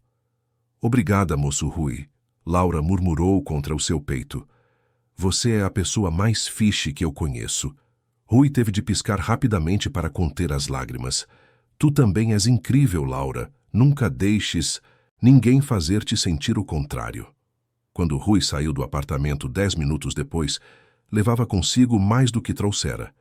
Levava a imagem de Beatriz finalmente a pegar no envelope com mãos trêmulas, da Dona Célia a dizer uma oração em voz baixa, da Laura a acenar da janela enquanto ele entrava no carro. Levava a responsabilidade de ter feito promessas que precisava de cumprir. E levava algo que não sentia há muito tempo, a esperança de que talvez ainda não fosse tarde demais para ser uma pessoa melhor do que tinha sido. O seu telemóvel tocou quando estava a meio do caminho de volta. Era a Marina. "Senhor Almeida, o senhor precisa de ver isto. Um vídeo está a tornar-se viral nas redes sociais. É sobre uma menina a ser humilhada no Centro Colombo. Já tem mais de 500 mil de visualizações e está a crescer rápido. Rui sentiu o seu estômago apertar. Manda o link. Segundos depois, ele parou o carro numa estação de serviço e assistiu ao vídeo. Alguém tinha filmado o momento exato em que a Laura foi expulsa, quando caiu, quando as flores foram pisoteadas. A qualidade não era boa, mas era suficiente para ver o desprezo no rosto do Pai Natal, a forma brusca como o funcionário a tratou, as pessoas ao redor a rir ou simplesmente a ignorar. Os comentários eram uma mistura de indignação e pedidos de justiça. Algumas pessoas identificavam o centro, outras exigiam que os responsáveis fossem punidos. O vídeo já tinha sido partilhado por influenciadores digitais, páginas de notícias, perfis de ativismo social. Em menos de 24 horas, a humilhação privada da Laura tinha se tornado um debate público. Rui ligou para Tiago imediatamente. "Viste o vídeo?" "Vi. A assessoria de imprensa já me está a ligar sem parar. Toda a gente quer uma declaração do centro. Rui, isto pode tornar-se um pesadelo de relações públicas. Ou pode tornar-se uma oportunidade." Rui disse, a sua mente já a trabalhar. "Convoca uma conferência de imprensa para amanhã de manhã. 9 horas. Na praça central do centro, exatamente onde tudo aconteceu." "Uma conferência? Rui, não sei se isso é uma boa ideia. Talvez seja melhor esperar que a poeira assente." "A poeira não vai assentar, Tiago, e nem deve. É hora de assumir a responsabilidade publicamente e mostrar que as mudanças que começamos ontem são reais. Confia em mim." Desligou antes que Tiago pudesse protestar. Ligou para a Marina em seguida. "Preciso que organizes algo para mim, algo grande." E enquanto explicava o seu plano, Rui percebeu que pela primeira vez em muito tempo não estava a pensar em lucros ou prejuízos, em imagem corporativa ou estratégia de negócios. Estava a pensar em fazer a coisa certa, independentemente das consequências. E isso, ele descobriu, era ao mesmo tempo aterrorizante e libertador. Na manhã seguinte, às 8h45, a praça central do Centro Colombo estava irreconhecível. Em vez das filas ordeiras de famílias à espera do Pai Natal, havia um pequeno palco montado, microfones posicionados, câmaras de diversos órgãos de comunicação social, jornalistas com os seus blocos de notas, fotógrafos a ajustar equipamentos. A notícia da conferência tinha se espalhado rapidamente, amplificada pelo vídeo viral que continuava a ganhar milhões de visualizações. Rui chegou 15 minutos antes da hora marcada, acompanhado apenas pela Marina. Vestia um fato cinza escuro, mas sem gravata, uma escolha deliberada entre o formal e o acessível. Tiago já estava lá, visivelmente nervoso, a conversar em voz baixa com a assessoria de imprensa do centro. Patrícia, a coordenadora de eventos, estava próxima, a conferir os últimos detalhes técnicos. Carlos, o supervisor de segurança, coordenava a sua equipa para manter a área organizada. Mas havia outros ali também. A dona Conceição, a empregada de limpeza que tinha testemunhado tudo, estava sentada na primeira fila de cadeiras reservadas para convidados especiais. Ao lado dela, Fernanda, a funcionária negra que falara sobre discriminação na reunião. O segurança jovem que admitira receber instruções para vigiar certas pessoas. E para surpresa de Rui, Mário, o ex-pai Natal, também estava ali no fundo sem fantasia, parecendo muito menor e mais vulnerável sem o traje vermelho e a barba branca. Às 9 em ponto, Rui subiu ao palco. O burburinho da multidão diminuiu gradualmente, até se transformar em silêncio expectante. Dezenas de olhos estavam fixos nele, câmaras a gravar cada movimento, microfones a captar cada respiração. Era o tipo de atenção a que Rui estava acostumado em salas de reunião corporativas, mas aqui era diferente. Aqui não eram acionistas ou parceiros de negócio. Era o público real, as pessoas comuns, os que seriam afetados por qualquer decisão que ele tomasse. "Bom dia", ele começou, a sua voz amplificada pelos altifalantes. "O meu nome é Rui Almeida. Sou empresário, investidor e um dos principais sócios deste complexo comercial." Estou aqui hoje para falar sobre um incidente que ocorreu neste centro há 2 dias. Um incidente que foi capturado em vídeo e que muitos de vocês já devem ter visto. Uma repórter de um canal de televisão levantou a mão, mas Rui gentilmente interrompeu-a. Por favor, deixem-me terminar primeiro. Depois responderei a todas as perguntas. A repórter assentiu e baixou a mão. Há 2 dias, Rui continuou, uma menina de 9 anos chamada Laura foi humilhada neste local. Ela estava a tentar vender flores de tecido feitas pela sua avó doente, flores que ela vende para ajudar a comprar remédios e comida para a sua família. Ela não estava a incomodar ninguém, não estava a ser agressiva, não estava a fazer nada além de existir num espaço público. E ainda assim, foi empurrada, caiu, teve as suas flores pisoteadas e foi olhada com desprezo por adultos que deviam saber o que estavam a fazer. Ele fez uma pausa, deixando as palavras ressoarem. Alguns jornalistas começaram a anotar freneticamente. Câmaras aproximaram-se para capturar melhor a sua expressão. Eu estava aqui quando isto aconteceu. Vi tudo. E a primeira coisa que fiz foi indignar-me, revoltar-me, querer punir os responsáveis. E de facto tomei medidas imediatas. O ator que fazia o Pai Natal e que demonstrou desprezo pela menina teve o seu contrato rescindido. O funcionário que a empurrou foi transferido. Mas à medida que investigava mais, percebi algo perturbador. Este não foi um incidente isolado. Foi apenas o mais recente exemplo de uma cultura de discriminação que se instalou nem apenas neste centro, mas em muitos estabelecimentos pelo país.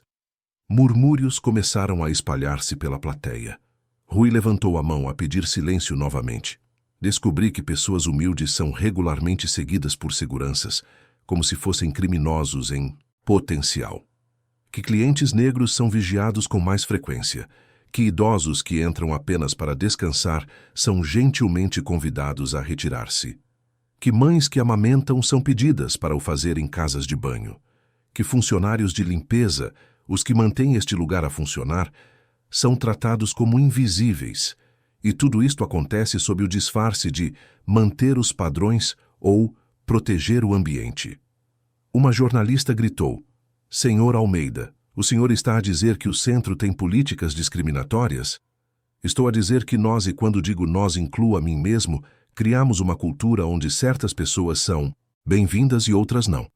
Onde o valor de uma pessoa é medido pela aparência, pela roupa que veste, pela cor da pele, pelo poder de compra. E isso precisa de mudar. Hoje. Rui respirou fundo antes de continuar. Quero fazer alguns anúncios. Primeiro, a partir desta semana, este centro implementará um programa de formação obrigatória sobre diversidade e inclusão para todos os funcionários, desde gerentes até pessoal de limpeza. Não será um cursinho online de 1 hora.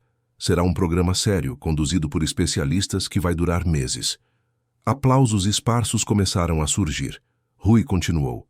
Segundo, estamos a criar um Comitê de Inclusão Social, composto por funcionários de diferentes níveis hierárquicos e também por membros da comunidade. Este comitê terá poder real de decisão sobre as políticas do centro e poderá vetar qualquer prática considerada discriminatória. Mais aplausos, agora mais intensos. Terceiro, vamos implementar uma política de tolerância zero para a discriminação.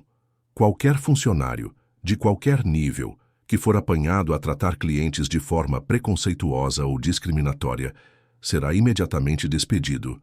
Não haverá segunda oportunidade quando se trata de dignidade humana. A plateia estava agora completamente envolvida, alguns em pé, a aplaudir. Mas Rui não tinha terminado. Quarto, este centro vai tornar-se um espaço verdadeiramente público. Vamos criar áreas de convivência, onde as pessoas possam descansar sem precisar de consumir. Vamos trazer programação cultural gratuita. Vamos fazer parcerias com escolas públicas para que os alunos possam visitar com transporte e lanche fornecidos. Queremos que este lugar seja de todos, nem apenas dos que têm dinheiro para gastar.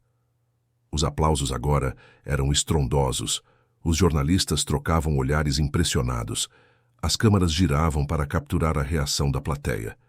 E por último, Rui disse, à espera que o silêncio retornasse, quero anunciar a criação de um fundo de 1 milhão de euros, gerido independentemente, destinado a ajudar famílias em situação de vulnerabilidade da zona de Arroios e bairros vizinhos. Este fundo oferecerá auxílio de emergência, pagamento de remédios, material escolar e oportunidades de capacitação profissional. Porque se realmente queremos inclusão, precisamos de ir além de apenas permitir que pessoas pobres frequentem espaços ricos. Precisamos de ajudá-las a sair da pobreza.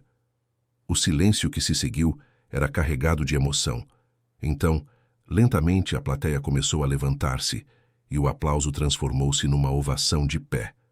Rui viu a dona Conceição a limpar as lágrimas, viu a Fernanda com um sorriso radiante, viu até o Tiago, inicialmente resistente, a aplaudir com genuína aprovação. Mas então algo aconteceu que Rui não esperava. Do fundo da sala, Mário, o ex-pai natal, levantou a mão. Rui hesitou, mas então acenou para que ele se aproximasse. A multidão virou-se para ver o que estava a acontecer. Mário subiu ao palco com passos inseguros, pegou num dos microfones, as suas mãos a tremer visivelmente. O meu nome é Mário Santos. Eu fui o pai natal que tratou aquela menina com desprezo e vim aqui hoje para pedir desculpas publicamente. Um murmúrio correu pela plateia. Mário continuou, a sua voz embargada. Quando o Sr. Almeida me despediu, fiquei com raiva. Achei injusto. Afinal, eu não tinha feito nada que outros não faziam. Mas ontem à noite assisti ao vídeo, vi o meu próprio rosto, vi a expressão de nojo que fiz. E pela primeira vez, realmente percebi o que tinha feito. Eu olhei para uma criança inocente, que só queria vender algumas flores, e tratei-a como se ela fosse menos que humana. E não tenho desculpa para isso. Lágrimas começaram a escorrer pelo rosto de Mário. Eu também fui pobre. Cresci num bairro social, passei fome, usei roupa doada, mas quando consegui este emprego, quando vesti aquela fantasia, senti-me importante pela primeira vez em muito tempo. E sem perceber, comecei a olhar para baixo, para onde eu tinha vindo, com o mesmo desprezo que outros um dia olharam para mim. Tornei-me exatamente o tipo de pessoa que eu odiava. Rui colocou a mão no ombro de Mário, um gesto de apoio silencioso. Não estou a pedir o meu emprego de volta, Mário disse. Não mereço. Mas se existe uma forma de eu compensar, de eu ajudar nestas mudanças que o Sr. Almeida está a propor, eu gostaria de participar. Porque preciso de fazer as pazes com aquela menina e comigo mesmo. O silêncio que se seguiu era profundo. Então, de algum lugar na plateia, alguém começou a aplaudir. Outros juntaram-se. Não era uma ovação como antes, mas um reconhecimento de algo igualmente importante. A coragem de admitir o erro, de pedir desculpas, de querer mudar. Rui aproximou-se do microfone novamente. O que o Mário acabou de fazer é difícil, é muito mais fácil defender-se, encontrar desculpas, culpar outros. Admitir a falha, especialmente publicamente, requer uma força que poucos têm. E eu aceito a sua oferta de ajudar. Todos os que quiserem fazer parte desta mudança são bem-vindos. Foi então que, do meio da multidão, uma voz infantil gritou: "Moço Rui!" Todas as cabeças se viraram. Ali, a segurar a mão de Beatriz, estava a Laura. A menina tinha faltado à aula para estar ali, trazida pela mãe que tinha tomado a difícil decisão de deixar o trabalho por algumas horas para presenciar aquele momento.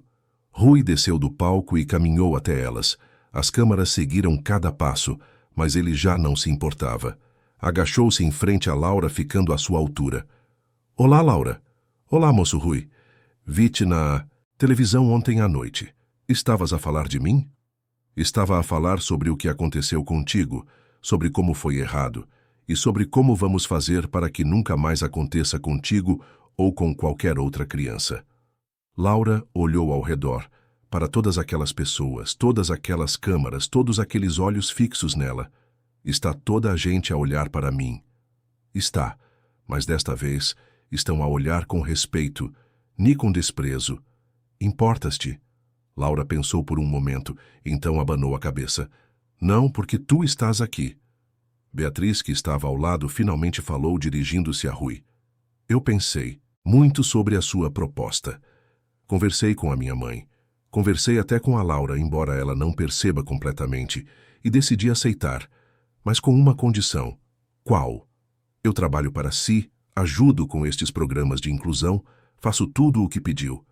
Mas tem de prometer que não vai desistir, que isto não é só para inglês ver, não é só para acalmar a revolta das redes sociais. Preciso de saber que está comprometido de verdade.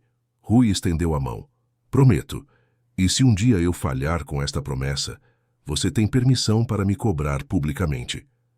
Beatriz apertou-lhe a mão, e naquele aperto havia um acordo mais profundo do que qualquer contrato corporativo poderia expressar.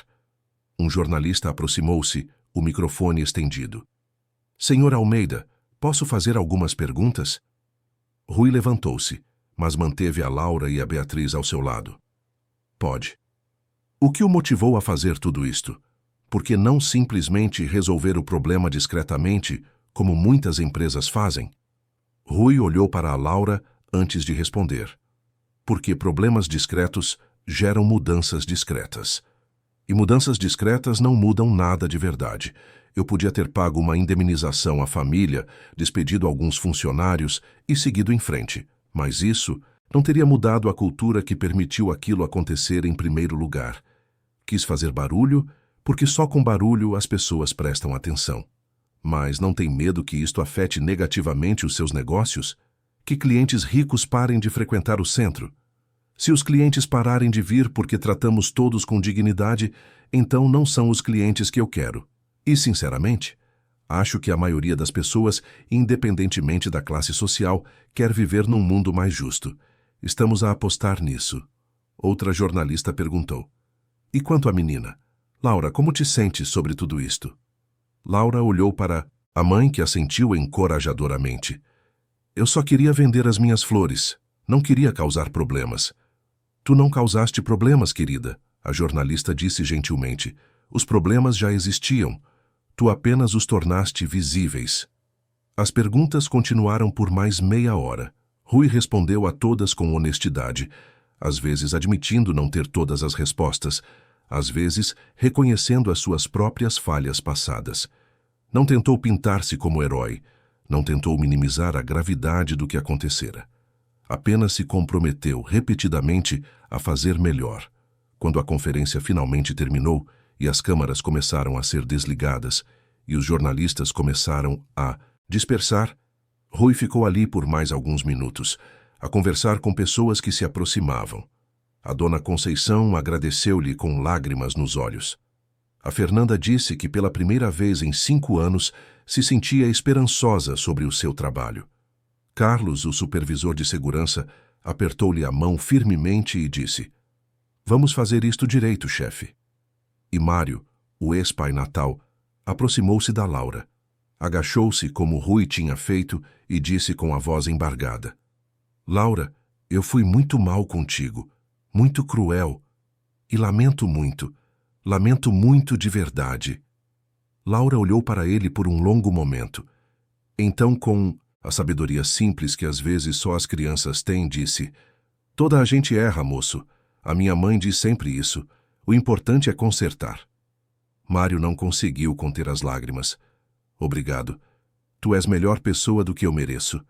Beatriz abraçou a filha e Rui viu naquele abraço toda a esperança de um futuro melhor. Um futuro onde crianças como a Laura não precisariam de vender flores para comprar remédios.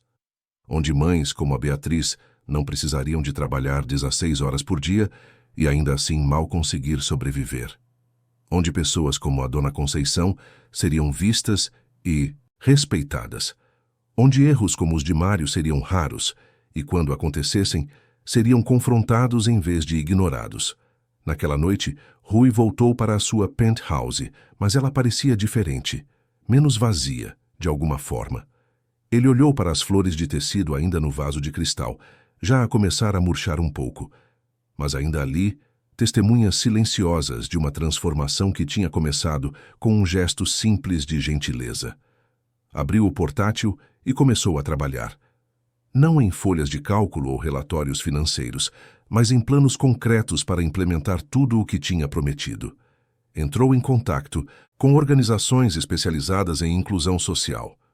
Começou a desenhar o programa de formação, esboçou as diretrizes do Comitê de Inclusão, definiu os parâmetros do fundo de ajuda. Trabalhou até tarde, mas não era o trabalho exaustivo e vazio de antes. Era trabalho com propósito, com significado. E pela primeira vez em muitos anos, Rui Almeida foi dormir a sentir que a sua vida tinha algum sentido além de acumular mais dinheiro. Nas semanas seguintes, as mudanças começaram a tomar forma. O programa de formação foi implementado, com sessões intensivas, onde os funcionários aprenderam não apenas teoria, mas ouviram histórias reais, de pessoas que tinham sido discriminadas. A Dona Conceição foi uma das oradoras convidadas a contar com emoção sobre os seus 15 anos, invisível a limpar o centro. O Comitê de Inclusão foi formado, com representantes de todos os níveis hierárquicos. Beatriz, a cumprir a sua promessa, tornou-se a coordenadora do novo Departamento de Responsabilidade Social. O seu primeiro ato foi rever todas as políticas internas do centro, identificando e eliminando aquelas que, mesmo que não intencionalmente, criavam barreiras para pessoas de baixos rendimentos. O fundo de ajuda começou a funcionar, com centenas de famílias a serem beneficiadas. O processo de seleção foi desenhado para ser digno, sem humilhação, sem exigir que as pessoas provassem o seu sofrimento de forma vexatória. E o mais importante, a cultura começou a mudar. Não da noite para o dia, não perfeitamente, mas mudou. Funcionários que antes seguiam automaticamente certos perfis, agora paravam para questionar os seus próprios preconceitos. Gerentes que antes ignoravam queixas de discriminação, agora levavam-nas a sério. O centro começou a tornar-se, lentamente, o que sempre devia ter sido. Um espaço verdadeiramente de todos. Claro que nem tudo foi perfeito. Houve resistência. Alguns funcionários antigos pediram demissão, não querendo adaptar-se às novas políticas. Alguns clientes reclamaram nas redes sociais sobre o centro estar a perder o seu padrão. Mas para cada voz de resistência, havia 2 vozes de apoio. E o mais importante, as vendas não caíram como alguns temiam. Na verdade, aumentaram. Porque a inclusão, descobriu-se, não era apenas moralmente certa, era também boa para os negócios. Rui e Beatriz tornaram-se parceiros improváveis, mas eficientes. Ela mantinha-o conectado com a realidade, nunca deixava que ele se perdesse em abstrações corporativas. Ele dava-lhe as ferramentas e o poder para fazer mudanças reais. Juntos, começaram a expandir o modelo para outros centros comerciais do grupo, criando um movimento que transcendia apenas o Centro Colombo. A Laura voltou a ser uma criança. Parou de vender flores porque já não precisava. A sua mãe agora ganhava um salário digno. A sua avó tinha acesso aos remédios de que precisava. Mas ela não se esqueceu. Uma vez por mês, a Laura visitava o centro com a mãe, não para vender, mas para participar nas atividades do programa de inclusão, contando a sua história a outras crianças, mostrando que mesmo as situações mais difíceis podem mudar. E num sábado à tarde, 3 meses depois daquela conferência de imprensa, Rui estava no centro quando viu uma cena que o fez parar. Um novo Pai Natal, cuidadosamente selecionado e treinado, estava no seu trono. Na fila, havia crianças de todos os tipos, algumas bem vestidas, outras não. Algumas com deficiência, outras não. Um arco-íris de cores e condições sociais. E o Pai Natal recebia todas com o mesmo sorriso genuíno, o mesmo carinho, a mesma atenção. Uma menina com roupas simples, muito parecida com a Laura naquele dia fatídico, aproximou-se timidamente. O Pai Natal inclinou-se, pegou na mão dela com gentileza e perguntou: "E o que queres de presente de Natal, princesa?" A menina, surpreendida com aquele tratamento gentil, sorriu tão amplamente que Rui sentiu o seu coração apertar. "Eu quero que a minha mãe não precise de trabalhar tanto", ela disse com a honestidade brutal das crianças. O Pai Natal não riu, não minimizou. Em vez disso, disse: "Esse é um desejo muito bonito. Mostra que tens um coração muito bom. E sabes o que eu acho? Acho que com pessoas como tu no mundo, Um dia esse desejo vai realizar-se. Rui virou-se, não querendo que ninguém visse as lágrimas nos seus olhos. Caminhou até a área de convivência que tinham criado, onde as pessoas podiam sentar-se e descansar sem precisar de consumir. Ali, viu idosos a conversar tranquilamente, mães a amamentar sem serem incomodadas, jovens a estudar usando o Wi-Fi gratuito. Era uma cena simples, ordinária até, mas para Rui era uma prova de que a mudança real era possível. O seu telemóvel tocou. Era a Laura, a usar o telemóvel simples que a Beatriz tinha conseguido comprar com o novo salário. Moço Rui, adivinha? O que, Laura? Tive um 20 a matemática. A professora disse que foi a melhor nota da turma. Parabéns. Estou muito orgulhoso de ti. É porque agora consigo estudar de verdade. Tenho tempo, tenho material e não estou sempre cansada. Obrigada, moço Rui, por tudo. Não precisas de me agradecer, Laura. Tu deste-me muito mais do que eu te dei a ti. Como assim? Rui sorriu. Um dia vais perceber. Continua a estudar, está bem? O mundo precisa de pessoas inteligentes e bondosas como tu. Depois de desligar, Rui ficou ali sentado por mais alguns minutos, apenas a observar a vida a acontecer ao seu redor. Pensou na sua mãe, a dona Lourdes, e imaginou que ela estaria orgulhosa, não do dinheiro que ele acumulou, não do império que construiu, mas das mudanças que finalmente estava a fazer, das vidas em que estava a tocar. O Natal aproximava-se novamente, e pela primeira vez em 28 anos, Rui não sentia aquela aversão familiar. Talvez este ano ele até decorasse o apartamento. Talvez convidasse a Beatriz, a Laura e a dona Célia para jantar. Talvez fosse hora de começar a construir a família que ele tinha perdido, não de sangue, mas de escolha e conexão. Porque no final foi isso que aquela menina com as suas flores de tecido lhe ensinou, que a maior riqueza não está em quanto se tem, mas no quanto se é capaz de importar. Que poder sem empatia é apenas tirania disfarçada. Que a mudança real começa quando se para de olhar para cima, obcecado em ter mais, e se começa a olhar ao redor, a ver quem precisa de ajuda. E que, às vezes, as maiores lições vêm nos menores pacotes. Uma menina de 9 anos, com sapatos gastos e um coração maior que o mundo, que não pediu nada além de dignidade e, ao fazê-lo, transformou tudo. Queridos ouvintes, esperamos que a história de Rui e Laura tenha tocado o seu coração. Se emocionou com esta jornada de transformação e redenção, clique no botão de gosto, subscreva o canal e conte nos comentários o que mais o marcou. Foi a coragem de Rui em admitir as suas falhas? A força de Beatriz e Laura diante da adversidade? Ou o pedido de desculpas de Mário? Todos os dias trazemos histórias intensas como esta, que revelam o lado mais profundo da alma humana e nos lembram que nunca é tarde para mudar, para fazer o bem, para ser a diferença na vida de alguém. Obrigado por nos acompanhar. E esperamos por si no próximo episódio com mais uma história que vai tocar o seu coração e fazê-lo refletir sobre o tipo de pessoa que quer ser no mundo.